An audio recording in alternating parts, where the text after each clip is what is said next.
இன்றே டவுன்லோட் செய்து உங்கள் ஃபேவரட் ஷோக்களை என்ஜாய் பண்ணுங்க. ஏய் இந்து, இந்த நகையெல்லாம் இப்ப விற்க போறியா? இந்து, அம்மாவோட நகை எவ்வளவு கஷ்டம் வந்தாலும் விற்க மாட்டேன்னு சொல்லுவ. இப்ப ஏன் இதை விற்கணும்னு நினைக்கிற? என்ன ஆச்சு உனக்கு? அக்காவோட கல்யாணம் தான் நெருங்கிக்கிட்டு இருக்கு.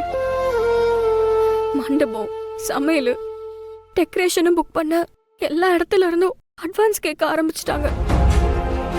அக்காவுக்கு கல்யாணத்துக்கு புடவை, ரிசப்ஷனுக்கு ட்ரெஸ்ஸுன்னு எல்லாம் எடுக்கணும். இதுக்கெல்லாம் கையில இருக்கிற காசு பத்தாது. அதான் நகையை வித்துடலான்னு முடிவு பண்ணிட்டேன். நான் சொல்றேன்னு தப்பா எடுத்துக்காத. இத கண்டிப்பா வித்துதான் ஆகணுமா?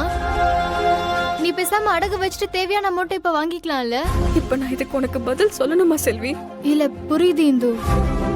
கடன் வாங்க கூடாதுன்னு தான் இதெல்லாம் பண்ற. ஆனா நகை அம்மாவோடதாச்சே இந்து. அம்மாவோட வாக்கு இது எல்லாத்த விட எனக்கு முக்கிய செல்வி. சரி, எனக்கு தெரிஞ்ச ஒரு கடை இருக்கு. அங்க போனா நம்ம நகைக்கெல்லாம் ஒரு நல்ல ரேட்டு கிடைக்கும். இந்து, என்னடி ஆச்சு? இல்ல செல்வி, லைஃப்ல ஃபர்ஸ்ட் டைம்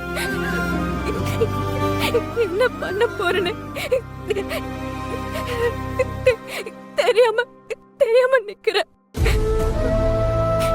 ஒரு மாதிரி பயமா இருக்கு செல்வி. இந்து,